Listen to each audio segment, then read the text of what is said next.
Ben neşenin peşinde, neşe benim peşimde. Yuvarlanıp gidiyor bacıların içinde. Ben neşenin peşinde, neşe benim peşimde. Yuvarlanıp gidiyor bacıların içinde.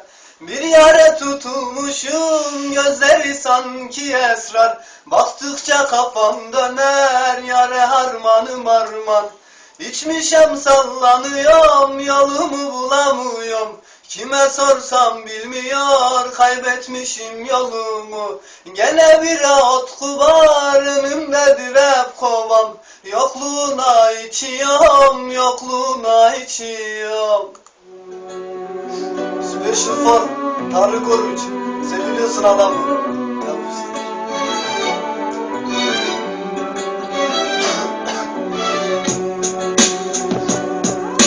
Kimse sormasın bu satırlar nedenden başka dair. Bir kalemle sabah etmek bu derdi çeken bilir. Bir melek değil yazdıran bense değilim bir şair. Kimsesiz bir sem çocuğu bu yazgın hayata dair. Seninle başlayan ve senle son bulan hayaller. Yokluğunda küstü gönlüm eşlik etti maddeler.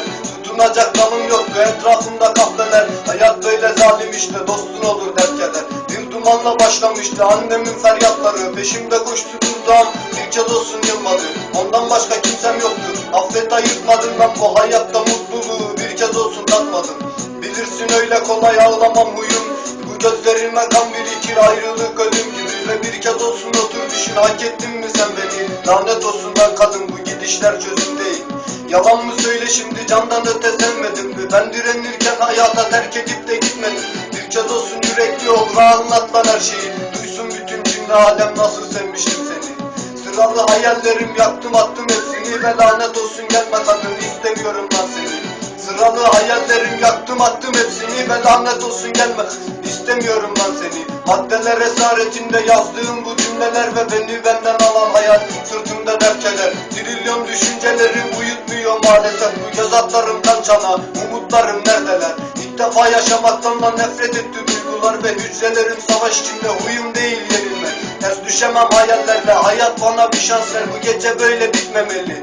Yok mu bir şeyler? Böyle sürüp geçer zaman fark eder mi ağlamandan? Tutunacak dalın yoksa sokaklar yutar aman. Düşme sakın dost peşine yanılırsın arkadaş. Menfaat peşinde herkes inan bu dünya yalan.